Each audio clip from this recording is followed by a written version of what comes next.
प्रकट हुए। श्री साईं बाबा की ईश्वर चिंतन और भजन में विशेष अभिरुचि थी। वे सदैव अल्लाह मालिक पुकारते थे तथा भक्तों से कीर्तन सप्ताह करवाते थे। इसे नाम सप्ताह भी कहते हैं। ये पुस्तक है, ये देखिए यहां पर लिखा हुआ है अल्लाह मालिक पुकारते थे।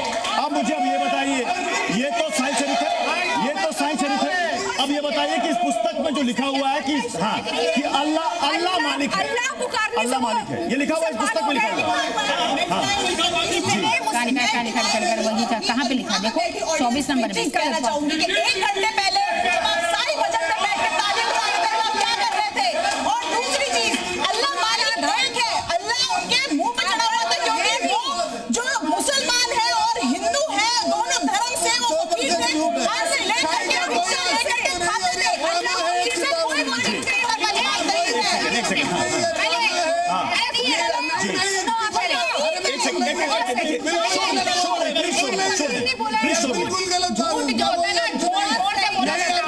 ये पुस्तक झूठ है। देखिए नहीं, ये पुस्तक झूठ है। आपके हाथ में पुस्तक है, मेरे हाथ में भी अलग पुस्तक है, इसमें भी अलग पुस्तक है। मगर इसमें आप 24 नंबर की बात कर रहे हैं, इसमें ये चीज लिखी नहीं है। तो फिर इस पुस्तक में कहां से लिखी हुई है? अब ये देखिए के गोविंद रघुनाथ दाभोलकर, और ये पुस्तक कई सारे भक्तों के घर में होगी। यहाँ पर भी कई सारे भक्त होंगे, उनके घर में भी ये पुस्तक होगी। कई सारे भक्त होंगे, उनके घर में भी पुस्तक होगी। जी अच्छा, एक चीज सुनिए, अल्लाह मालिक एक है। पहले के जमाने के लोग जो आज भी हैं,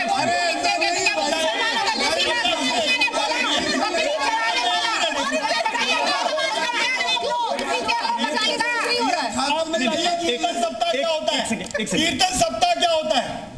कीर्तन सप्ताह क्या होता है? कहां पे होता है कीर्तन सप्ताह?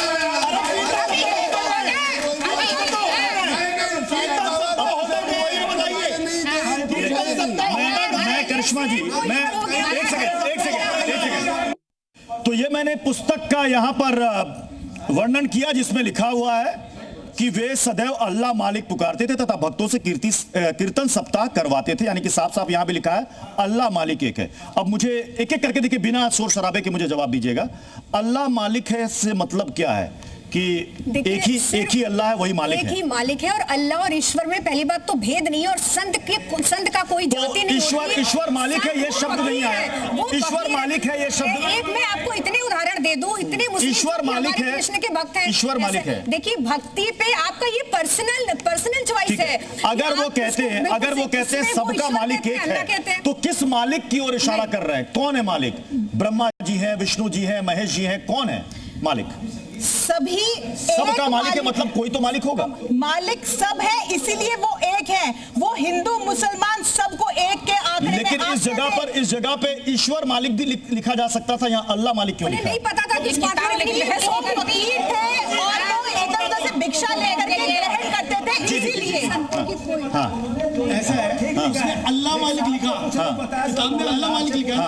ये लिखी गई है हेमांड पंत जी के द्वारा, और हेमांड पंत जी बिल्कुल जब उस समय थे तब की ये पुस्तक लिखी गई है। मतलब अलग अलग लेखकों की अलग अलग राय है। अलग अलग लेखकों की अलग अलग राय है, यानी कि कोई इसमें एक मत नहीं है। कोई एक मत नहीं है, कोई एक मत नहीं है। इसलिए इतना कंफ्यूजन, इसलिए कंट्रोवर्सी है। मालिक की बात नहीं है, मालिक वो है जो हम सबको सांस दे रहा है। किसी ने भगवान का प्रत्यक्ष रूप देखा है? हाँ, देखा है। जिन्होंने लिखी है ये अल्लाह मालिक,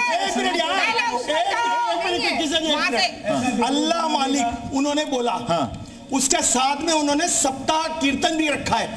भगवान सबका एक है, मालिक एक है सबका, ना कि अलग अलग धर्म में है। और भारत यहाँ पे अरे हिंदू भी जाते थे, मुस्लिम भी जाते थे, उसी जगह में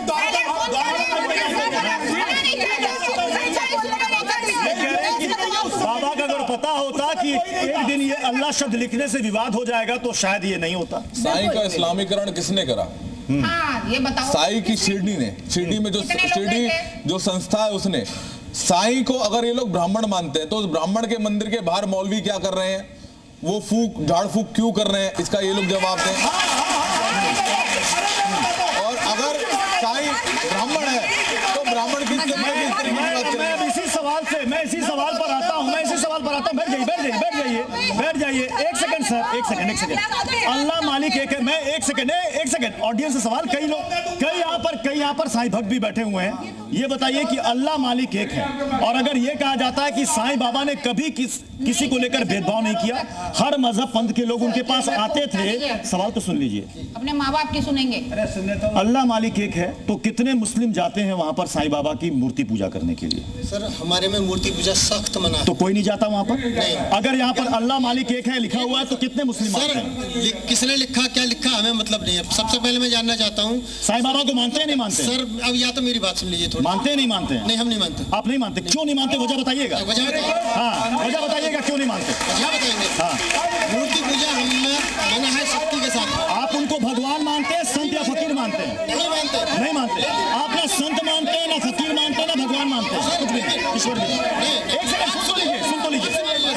अब सुनिए सर, किस गीता, किस पुराण, किस उसमें लिखा है कि कोई अगर किसी चीज को मान रहा है तो उसको जबरदस्ती रोका जाए? अगर मैं कह रहा हूँ आप सही हैं, आप कह रहे हैं साईं गलत है, तो आप अपने नेचर से उनको बदल सकते हैं, ना कि जबरदस्ती मूर्ति हटाने से। इस्लाम तो कहता ही है, मेरा सवाल तो कहता ही है क्या? मेरा शंकराचार्य जी से एक सवाल है मेरा कि उन्होंने बोला कि विदेश। अरे शंकराचार्य से पहले हम बैठे हैं ना। शंकराचार्य जी से, पाताल बाबा जो काला चश्मा पहने। हाँ, वो काला चश्मा पहने हैं शंकराचार्य, उनसे कि शंकराचार्य नहीं है, शंकराचार्य नहीं, पाताल बाबा है। पताल बाबा जी से सवाल पूछिए। वो बोल रहे हैं कि विदेश से फंडिंग होती है। विदेश फंडिंग? हाँ, ये साईं के लिए विदेश से फंडिंग होती है। मैं पूछना चाहता हूँ कि अगर विदेश से फंडिंग होती है, साईं मंदिर जो है महाराष्ट्र में, उसको इतना चढ़ावा चढ़ता है मंदिर में कि लाखों करोड़ अरबों रुपए, तो वो क्या विदेश से पैसा दे रहे हैं लोग? अब लीजिए, वो कह रहे हैं कि भाई ये भारत के लोग हैं, भारत के लोगों की आस्था है, जो लोग साईं को मानते हैं वही तो चंदा दे रहे हैं, दान दे रहे हैं। क्या उस चंदा और दान से प्रॉब्लम है? सुनिए ना, चंदा से प्रॉब्लम नहीं है। प्रॉब्लम ये है कि इसके जो साईं भगत है, ये विदेशों से एक फंड आया था, अदनान खगोशी दिया था, यही चंद्र स्वामी थे, मैं वहां की बात कर रहा हूँ। अब तब ये पिक्चर बना था, साईं के ऊपर पिक्चर बना था। आज देखिए आप वही डायलॉग लगाया शोले में कि अल्लाह ताला हमको और एक बेटा देता तो मैं देश पर कुर्बान करता। आज बताइए ये लोग कहाँ, ये लोग साईं को नहीं मानते। अब सवाल अगला ये कि साईं अगर हिंदू ब्राह्मण परिवार में जन्मे थे तो एक मस्जिद को अपनी स्थली बनाकर वहां पर क्यों रहा करते थे? क्या उन्हें किसी मंदिर या मठ में जगह नहीं मिली? वो सबका मालिक एक कहते थे। उन्होंने जिस मस्जिद में रहते थे उस मस्जिद का नाम द्वारका माई दिया, और ये शिरडी में है। और मैं एक चीज की बात कहूंगी कि जिस टाइम पे वो जीवित थे, जिस टाइम पे सब करते, उस समय अंग्रेज राज था, हिंदू मुसलमान कभी अलग नहीं था, एक था। जिन अंग्रेजों ने हिंदू मुसलमान को अलग किया, वो ही आज की डेट में साईं बाबा पे प्रश्न उठा रहे हैं कि साईं बाबा हिंदू थे या मुसलमान, क्योंकि उन्हीं अंग्रेजों की औलादों ने साईं बाबा को हिंदू मुसलमान की जाति में बांटा। नहीं, ये सवाल चूंकि बार बार ये सवाल उठता है कि उनको किसी मंदिर या मठ में जगह क्यों नहीं मिली। देखिए बताएं, उस समय के जो टाइम जो था, तो अंग्रेजों का समय था, ठीक है। हिंदू मुस्लिम को सबको एक करने के लिए कि तुम में एकजुटता का प्रतीक, है ना, उन्होंने क्या करा, मस्जिद में हवन करते थे, मस्जिद में अग्नि नहीं करती, उनका नाम द्वारका माई आता है, ये कंफ्यूज करके ठीक है। मैं शंकराचार्य जी आपके पास आ रहा हूँ। आप इस बहस को एक सेकंड मैं शंकराचार्य महाराज जी आपके पास आ रहा हूँ। आप अभी इस बहस को तर्कों के साथ आप सुन भी रहे हैं। अब उनका एक तर्क है कि मुस्लिम धर्म में कहीं यज्ञ, आहुति, अग्नि इसका स्थान नहीं है, घंटी का भी स्थान नहीं है, धूमी रमाने का उसका भी स्थान नहीं है। ये सब कुछ साईं बाबा किया करते थे, तो कैसे कहा जा रहा है कि वो मुस्लिम थे? अभी तक हमारे जितने भी प्रश्न हुए उसमें हमारा तो उत्तर आपने लिया नहीं। आप बहस आप दे सकते हैं, क्योंकि आप नहीं, आप हमसे ले नहीं, आप जिस स्थान पर बैठे हैं महाराज, ले नहीं आप सभी के तर्कों को सुनकर हमारी बात तो आप अपने हमारी बात तो हमें पूरी करने दी जाए। जी बोलिए। आप हमें इंटरप्ट करते हैं, उनको लेने लगते हैं। आप हमारी बात तो पूरी सुने। पहले भी हमने कहा कितनी अच्छी बात इस्लाम धर्म के मानने वालों ने कही कि हम उनको नहीं मानते। हिंदू समाज क्यों इतना बटा हुआ है? वो ब्राह्मण है मिश्रा जी, ये सब हमारी माताएं बहनें हैं, सब हिंदू समाज की हैं। क्यों इनको अपने सनातन धर्म के जो हमारे धर्म ग्रंथ हैं उनसे अन्यत्र क्यों जाना पड़ रहा है? क्यों उनको लगता है कि राम जी इनकी सेवा पूजा से प्रसन्न नहीं होंगे? क्यों उनको लगता है कि दुर्गा जी प्रसन्न नहीं होंगे? क्यों उनको लगता है कि शिव जी प्रसन्न नहीं होंगे? ऐसी बात आई ही क्यों? ये 200-300 वर्षों से ये क्यों चलन आ गया? साईं को पूजने का, शनि को पूजने का क्या अर्थ है? ये शनि को पूजने, बिल्कुल ये भी शनि को पूजना भी गलत है। नहीं, हाँ कर देते, शनि को पूजना भी गलत है। बिल्कुल। हमारे यहाँ मूर्ति उपास, एक सेकंड उनको प्लीज बोलने दीजिए, एक सेकंड उनको बोलने दीजिए ना प्लीज। हाँ जी। हमारे यहाँ कहीं भी मूर्ति आज अब नवग्रह की स्थापना ये लोग करने लगे। हमारे यहाँ नवग्रह की पूजन पद्धति सिर्फ उतनी थी, कभी कोई अनुष्ठान होता था तो उसमें नवग्रह को उपस्थित किया जाता था, उनको पूजन करके विस्थापित कर दिया जाता था, आप लोग अपने अपने स्थान पर जाएं। कभी हमारे यहाँ मूर्ति बैठालकर शनि की उपासना पूजा नहीं हुई है। जो लोग जानते हैं वो जानते हैं। धर्म को अगर जोड़ेंगे तो ठीक है, और अगर आपको सिर्फ बातें करनी है, अपना सिर्फ विषय बनाना है तो अलग विषय है। माताएं बहनें हमारी बिल्कुल ठीक है। ये जो चलन आया प्रारंभ ही क्यों हुआ? क्यों मंदिरों में मूर्तियां रखी गई? क्यों तब हम संतों ने और हम ब्राह्मणों ने विरोध क्यों नहीं किया? क्यों आज स्थिति ऐसी आ गई? बहुत अहम सवाल उठा रहे हैं। हमारे इस्लाम धर्म के जिस तरह लोगों ने कट्टरता से अपने धर्म को निभाया, हम लोगों ने गलत किया है। कहीं ना कहीं हम इसमें दोषी हैं। चाहे हमारा लोभ आया, हमारे संतों में ब्राह्मणों में लोभ आया, क्योंकि वहां चढ़ावा चढ़ने लगा। तो हमारे साथ भजन मंडली में सांवरिया जी मौजूद हैं अपनी टीम के साथ। एक बार जोरदार तालियां इनके लिए हो जाए। तो कई बार क्या होता है कि चर्चा थोड़ी सी गर्म हो जाती है, तो जरा भजन से थोड़ा माहौल शांत कीजिए। जी बहुत बहुत बधाई आपको। पहले तो सभी को नवरात्रों की हार्दिक शुभ मंगल कामनाएं। माता रानी आप पर कृपा करे, सभी स्वस्थ रहें, निरोग रहें। पहली प्रार्थना हमारी महारानी से ही है, क्योंकि जीवन में खुशियां तभी आती जब निरोग रहते हैं, और निरोग होना जरूरी है। आओ क्या क्या कमाया हमने, आओ हिसाब कर ले। क्या क्या कमाया हमने, आओ हिसाब कर ले। औरों की बात छोड़ो, दुनिया की बात छोड़ो, खुद की किताब पढ़ ले। क्या क्या कमाया हमने, आओ हिसाब कर ले। क्या क्या कमाया, ताली भी आइए। क्या क्या कमाया हमने, आओ हिसाब कर ले। क्या क्या कमाया हमने, आओ हिसाब कर ले।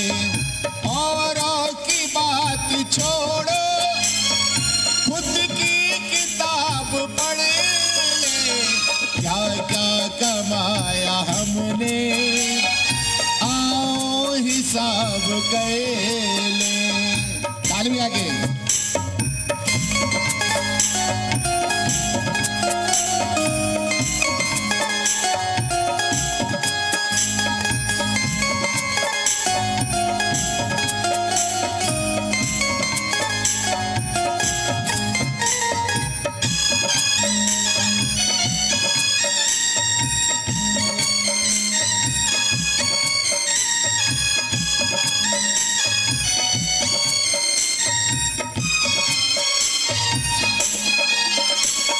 कितनों का दिल दुखाया, कितनों के दिल को जोड़ा।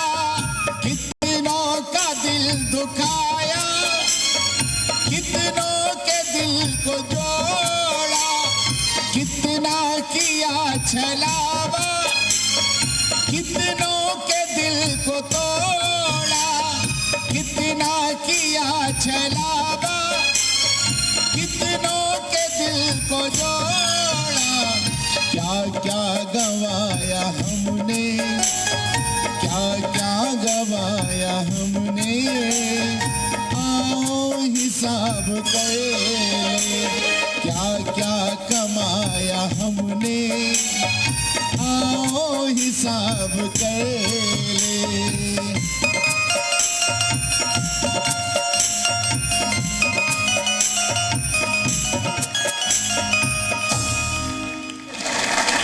अगले सवाल की तरफ बढ़ते हैं। हिंदू पंथ और सनातन धर्म में कमोवेश जो वस्त्र का रंग होता है वो भगवा होता है, पर साईं की पोशाक और सिर पर बंधा कपड़ा कुछ अलग तरह का होता है।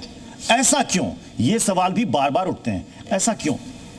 साईं की पोशाक को लेकर के भी सवाल उठते हैं। पोशाक को लेकर के बहुत सारे सवाल हैं, उनके रंग को लेकर के बहुत सारे सवाल हैं। और अगर आपने देखा होगा तो साईं जो है हमेशा भगवे रंग की पोशाक में मिलेंगे हर मंदिर में। हालांकि कुछ चित्र जो है उनके सफेद रंग के पोशाक में भी देखे जाते हैं, मगर उनका जो पोशाक है वो कहा जाता है कि मुसलमानी पोशाक है। मगर उसी मुसलमानी पोशाक पे जनेऊ धारण करवाया जाता है। ओम का तिलक, क्या मैं शंकराचार्य महाराज मैं आपसे जानना चाहूंगा, मैं आपसे जानना चाहूंगा,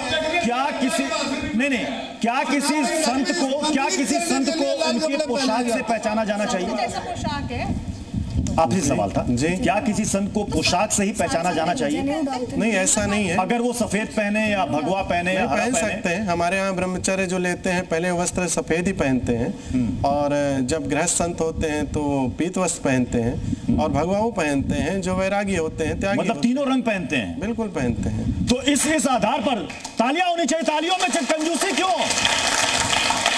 शंकराचार्य जी कह रहे हैं कि किसी भी संत को उनके पोशाक से और रंग से नहीं पहचाना जाना चाहिए। तो जो लोग ये सवाल खड़ा करते हैं उनको क्या कहेंगे आप? एक सेकंड पहले इनका जवाब हो जाने दीजिए। जो लोग सवाल खड़े करते हैं कि साईं की पोशाक सफेद है, सिर पर सफेद कपड़ा बांधते हैं, वो तो मुसलमान है। नहीं, पहनावे के तरीके से लोगों ने समझा कि उनका जो स्वरूप है वो मुसलमानी है, पहनावे के तरीके से। बाकी पहनावे से क्या, वो तो हमारे पाताल बाबा जी सीधे ऐसे ही साईं बाबा जैसा ही पहने इन्होंने, ये पीला पहने।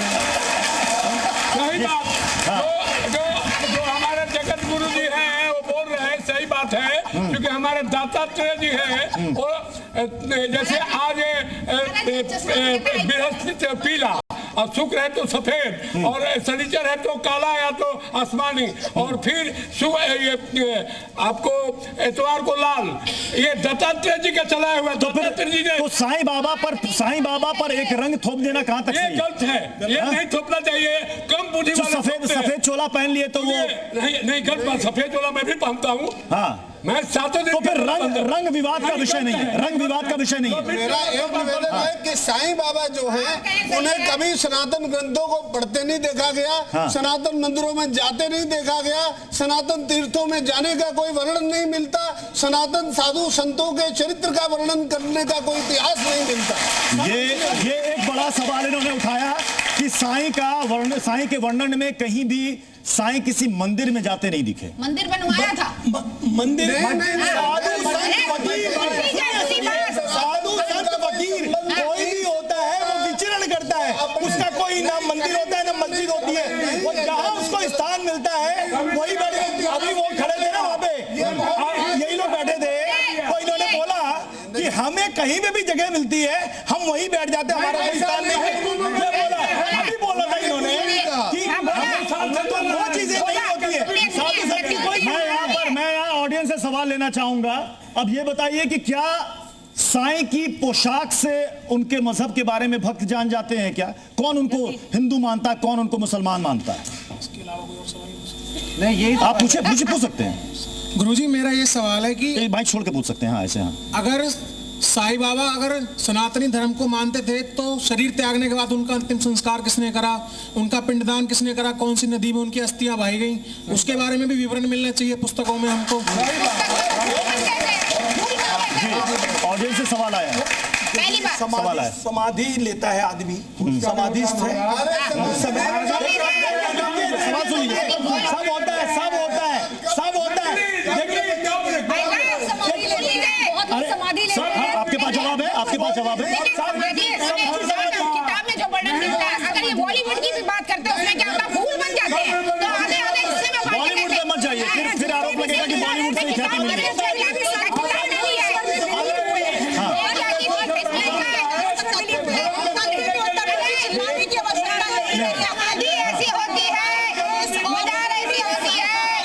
अगर कोई सीधे ऊपर चला गया तो उसको तोड़ के रखेंगे। दूंगी the divine grace of Sai Baba. Satyapal रहुलजा ने इनको ये लिखा है इस पुस्तक को, इसमें ये पढ़ सकते हैं। साईं बाबा ने खुद बोला है कि मेरा जो अंतिम संस्कार होना चाहिए वो दोनों धर्म के अनुसार होना चाहिए। अब ये सवाल यहाँ पर ये है, अब ये सवाल यहाँ पर ये है शंकराचार्य महाराज जी कि कई लोग मानते हैं कि वो साईं बाबा की समाधि स्थल है, तो समाधि तो होती है, समाधि क्या किसी मुस्लिम की हो सकती है क्या? नहीं, मुस्लिम में समाधि नहीं होती है। और हमारे धर्म जब समाधि देते हैं तो उसके बाद के बहुत सारे क्रियाकलाप हैं जो हमारे सनातन धर्म के अंतर्गत कराए जाते हैं, जिसमें ब्राह्मणों के द्वारा जो है उनकी सोटसी कराई जाती है, उनका सारा संस्कार कराया जाता है। अगर वो लिखित रूप से उसमें है तो ठीक है, फिर तो मतलब एक सनातन धर्म के ही संत है, और अगर नहीं है तो इस पर इनको कहीं ना कहीं प्रमाण देना चाहिए इन लोगों को। आप ये मानते हैं कि अगर वहां पर समाधि बनी है तो पूरी प्रक्रियाओं का पालन करने के बाद बना होगा, तो आप कह रहे हैं इस हिसाब से वो संत हैं? नहीं, हिंदू संत हैं। समाधि की प्रक्रिया पूरी अगर की गई है तो वही तो हम कह रहे हैं, उसका प्रमाण होना चाहिए, उसका लिखित होना चाहिए कि उनकी कैसी समाधि की प्रक्रिया की गई। जो हमारे सनातन धर्म में संतों की समाधि दी जाती है, जैसे हम सन्यासी हैं तो हमारा अंत्येष्टि नहीं होगी, या तो हमें जल में विसर्जन किया जाएगा तो भूमि में डाला जाएगा। अब भूमि में जब डाला जाएगा तो उसके बाद हमारी सोटसी क्रिया होगी, उस क्रिया के अंतर्गत पिंडदान भी होता है, बाकी चीजें भी होती हैं, तो वो अगर की गई है तो फिर तो सनातन धर्म के अंतर्गत ही संत माने जाएंगे। जी, मेरा भाई तो कृष्ण की मूर्ति में विलीन हो गई थी, कहाँ उनकी समाधि या उनका कौन सा क्रियाकर्म हुआ? वो कृष्ण की मूर्ति में विलीन हुई। जितने काले खाजी जो मुस्लिम थे वो कृष्ण में विलीन हुए। आप सुनिए, और श्रद्धा सबूरी में बात कीजिए। आप श्रद्धा सबूरी मुस्लिम बने या हिंदू बने, बताइए। नहीं, उन्होंने कहा कि अगर पूरी प्रक्रियाओं का पालन करके उनको समाधि दी गई होगी तो वो फिर वो हिंदू संत आप उनको कह सकते हैं। मेरा भाई संत या नहीं जी का पालन करके उनको संतों का पालन नहीं हो पाता है। किसी भी नदी में बस्तियों का प्रवाहित नहीं किया, उन्होंने दोनों तरफ से अपने हिंदू तरफ से भी और मुसलमान तरफ से भी ये वर्णन है इसमें, और ये इसका सार है। आपके तरफ से थोड़ी हो जाता है कि वर्णन गलत है, आपने कह दिया ये बेवकूफ है, ऑथर पागल है। आपके कहने से कुछ नहीं होता, आपके कहने से कोई बात नहीं है। इनके पास जितनी पुस्तकें हैं, उन पुस्तकों के आधार पर ये कह रही है कि इसमें जो लिखा हुआ है वो ये तमाम बातें लिखी हुई हैं। साईं बाबा को अगर हिंदू थे, मुसलमान तो उनको मानते नहीं थे, तो जब ये मरे, जो इन्होंने बोला कि उनको दो जगह संस्कार किया जाए, जब मुसलमान उनको मानते ही नहीं तो फिर संस्कार का क्या मतलब होता है? और साईं बाबा की तस्वीर देखिए आप, ये कहीं से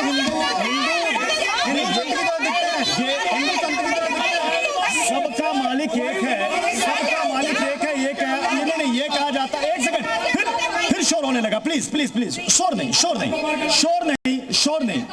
शोर नहीं। सबका मालिक एक है। साईं बाबा सभी धर्मों को, सभी मजहब के, सभी पंथ के लोगों से मिलते थे और उनके जो भी दुख थे दूर करते थे। अब इनका जो एक अहम सवाल है जो बार बार उठता भी है कि साईं बाबा अगर कहते सबका मालिक एक है, सबका मालिक अल्लाह है, अल्लाह मालिक है, तो कितने मुस्लिम मानते हैं ये बताइए? सबसे ज्यादा वहां पर शिरडी साईं बाबा में जाने वालों की संख्या किसकी है? हिंदुओं की है। कोई मुसलमान? अच्छा सुनिए, अभी मुसलमान अंदर मंदिर में क्यों नहीं जाते? पहले मेरी बात सुन लीजिए। देखिए, मेरी बात सुन लीजिए। इन्होंने बोला 0% मुस्लिम नहीं मानते। आप ही लोगों में पहले क्लैरिटी नहीं है। नहीं, देखो मैं बताऊं आपको, ये सब लोग जाते हैं। मैं आपको बता दूं, वहाँ पे मुस्लिम भी जाते हैं, ऐसा नहीं है। इनको कैसे पता? अब मैं भी उदाहरण दूंगा ना आपको मैं उदाहरण दूंगा। मुस्लिम भी जाते हैं। अरे यार, स्कूल चलाते हैं, सिर्फ बहस कर सकते हैं, कुछ नहीं कर सकते। तो फिर मुस्लिम भी जाते हैं, सर्व धर्म के लोग जाते हैं, सर्व धर्म के लोग जाते हैं। और बाबा सबका मालिक एक कहते थे, इसीलिए क्योंकि अंग्रेजों का समय था, हिंदू मुस्लिम की प्रॉब्लम थी, तो उन्होंने देखिए यहाँ पर ऑडियंस में कुछ लोग थे, इन्होंने साफ कहा कि ये साईं बाबा को नहीं मानते। एक सेकंड सर जी, इन्होंने कहा नहीं मानते। जाने की बात है ना मुस्लिम की। नहीं कह रहे ये क्या मान रहे हैं, हम उस पर भी नहीं जा रहे। नहीं मानते। आप साईं बाबा को मुस्लिम मानते हैं, हिंदू मानते हैं? बिल्कुल ठीक है। आप साईं बाबा को मुस्लिम मानते हैं, हिंदू मानते हैं? अगर ये विवाद और सवाल है तो आप अपनी राय भी स्पष्ट रखिए। हिंदू या मुसलमान क्या मानते हैं? नहीं पता, हिंदू है मुसलमान, आपको नहीं पता, लेकिन आप क्यों नहीं मानते? अगर आपको पता ही नहीं कि हिंदू या मुसलमान है तो आप क्यों नहीं मानते? मुसलमानों में मूर्ति पूजा मना है, हराम। अच्छा, इसीलिए आप नहीं मानते, इसीलिए नहीं मानते। कट्टरता आप लोगों की तरफ से कोई सवाल? हाँ, अरे जोर से बोलिए। एक सेकंड सवाल। हाँ, जैसे हम बाकी भगवान को हमारे गीता रामायण सब में उनका वर्णन है। सवाल सुन लीजिए प्लीज। हाँ, जैसे गीता और रामायण में बाकी भगवान का वर्णन है तो हम उनको मानते हैं। अगर साईं जी का भी उसमें वर्णन होता तो हम उनको भी मानते, पर किसी भी हमारे धर्म उसमें वर्णन ही नहीं है, उल्लेख ही नहीं किया गया साईं जी का। ठीक है। इनका सवाल है कि कहीं गीता रामायण पुराण में कहीं साईं का वर्णन नहीं है। अगर वो कह रहे हैं कि अगर वो वर्णन होता तो शायद हम भी मानते। देखिए यार यही बात है, प्रकाश इनके ऊपर है, हम यही तो बात कर रहे हैं।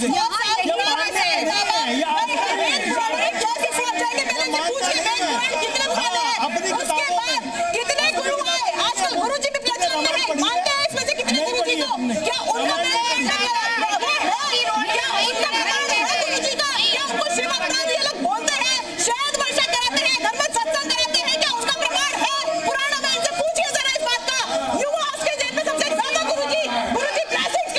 अब इनकी तरफ से एक सेकंड, अब इनकी तरफ से एक सवाल आया है, इनकी तरफ से एक सवाल आया है। एक सेकंड आराम से।